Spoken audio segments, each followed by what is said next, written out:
Bill, you have all those stories on that sheet, right? Yes.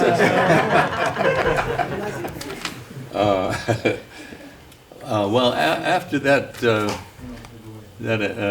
tour with Terry Gibbs, during that time, we played a concert with our group and Ahmad Jamal's group and Marian McPartland's trio. At that time, her bass player was Vinnie Burke and her drummer was Joe Morello. And so that was the first time she heard me play. And about a month later, Vinnie decided to leave the group.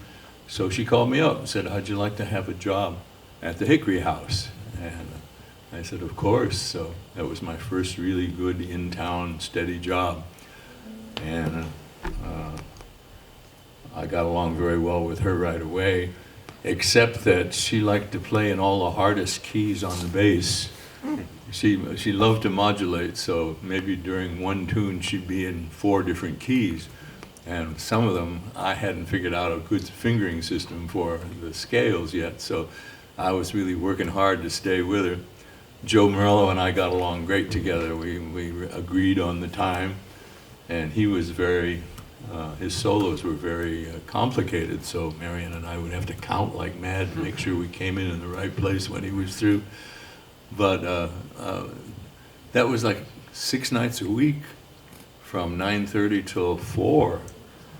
And being young, sometimes I would go out and find someplace to play afterwards because I still felt like playing. So I would go down to Lenny Tristano's studio or up to 136th Street where there was a friend had a basement that was out under the street, so you couldn't bother anybody. We could play all night there. It's a great place. Started out a baritone player named Gerson Yowell, but when he gave it up, Jimmy Nepper and Joe Maney took it over. And they had a great scene going there for quite a while. Anyway, after a couple of years with Marian, it was like a good, you know, the Hickory House had a huge oval bar and the bandstand was in the middle of the bar. And you didn't have to pay any cover or anything, you'd just come in and sit at the bar, have a beer or a drink, whatever. So it was a great audition place for Joe and I. Other people were always coming in and hiring us as the rhythm section. We recorded with Victor Feldman when he first came over here, with Jackie and Roy.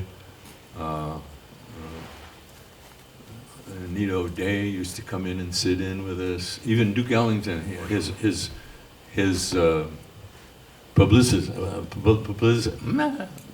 man had a deal with the Hickory House that he would get the Hickory House mentioned in Walter Winchell and different columns like that if he and Duke could eat there anytime they wanted. So that was a good deal. Where was that place located? It was on 52nd Street, but it was in the block across from where the hotel is now, just off 7th Avenue. The rest of the 52nd Street was up between 6th and 5th, but this was in a building. Actually, where that hotel is now, at the time we were playing, it was a huge brick building that was a furniture storage warehouse.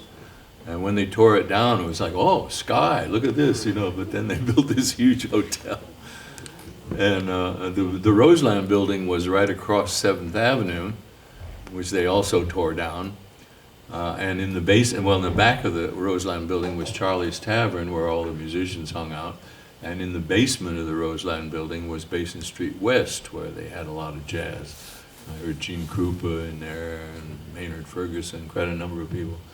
And then just up around the corner was Birdland. So on our breaks, Marian and I would run over to some of these other clubs and hear everybody else. I got to meet all the other bass players in town that way. And then finally, Jerry Mulligan called me, and he had just come back from the West Coast with a sextet that included Zoot, Bob Brookmeyer, and Idris Suleiman had been the trumpet player, but he just left, so John Erdley was joining. And Peck Morrison had been the bass player, but he just went with Johnny Hodges, so he was looking for a bass player, and Brookmeyer recommended me. So I was very happy with Marian, but I couldn't turn that down, the opportunity to play with Zoot especially. So I gave Marian my notice and joined Jerry's sextet. And he was in the middle of a recording project that he had started for Mercury, which I finished up with him. And then we did a European tour. Now, I had never been out of the country except for occasional jobs in Toronto. And so I was thrilled. We went over on the Andrea Doria the year before it sank. Oh my God. Beautiful ship. And it had wonderful food and wonderful wine and a ping pong table on the deck that Zoot and I used a lot. And we ended up docking at in Genoa. And then we, by bus, toured Italy. We did Rome and Milano, Bologna. And then they put us on a bus and sent us to Paris. That was a wonderful trip, all up through Switzerland and France and into Paris. And it turned out we were at the Olympia Theater as one of the acts on the vaudeville thing. The headliner that week was 3 weeks we were there. The headliner was Jacqueline Francois, a singer from Canada. And the second headliners were the Nicholas brothers, who were dancing. Oh. And then, so the show would open up, it'd be like the French comedian, stand-up comic, and then there was two guys that played violin while dancing. They would play each other's violins, the whole thing. And then it was a dog act, and then there was the American Jazz Sextet, and then there was Jacqueline Francois, and the second half would be some more vaudeville acts, and then the Nicholas brothers. And but it was a great hang. You know, we would do 4 or 5 shows a day, and there was a bar backstage where you could hang out.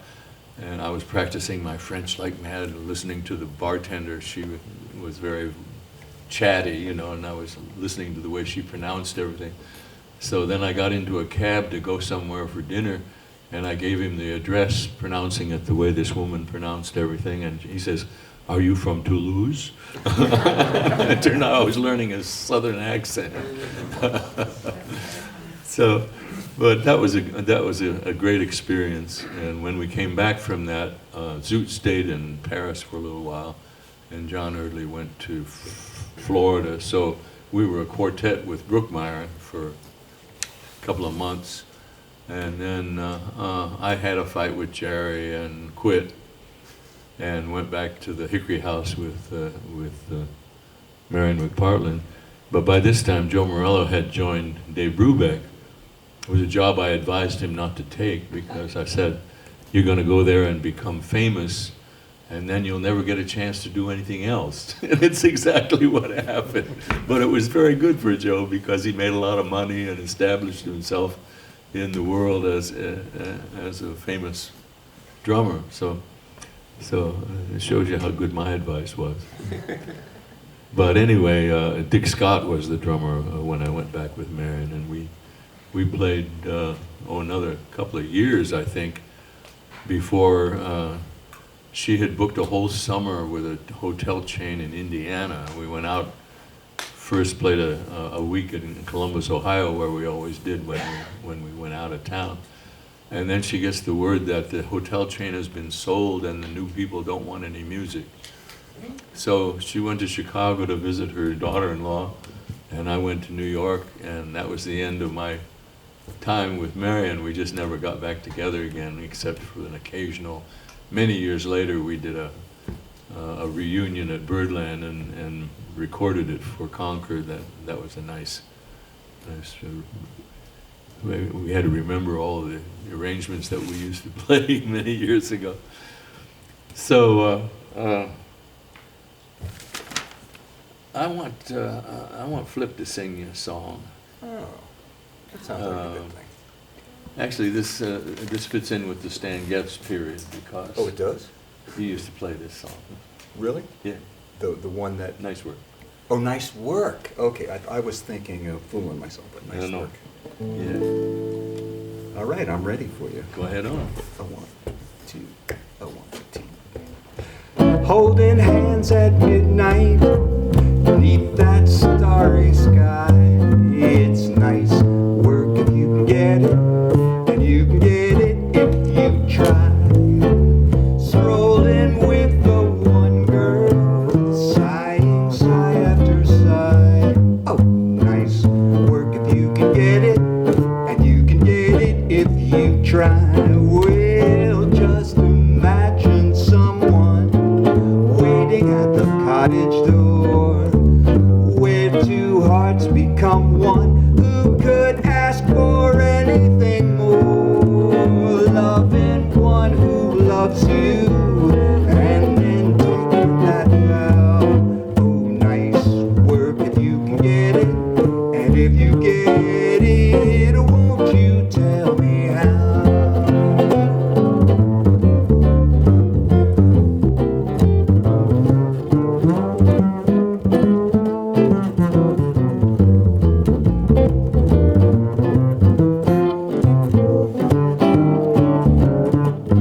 imagine someone waiting at the cottage door, where two hearts become one.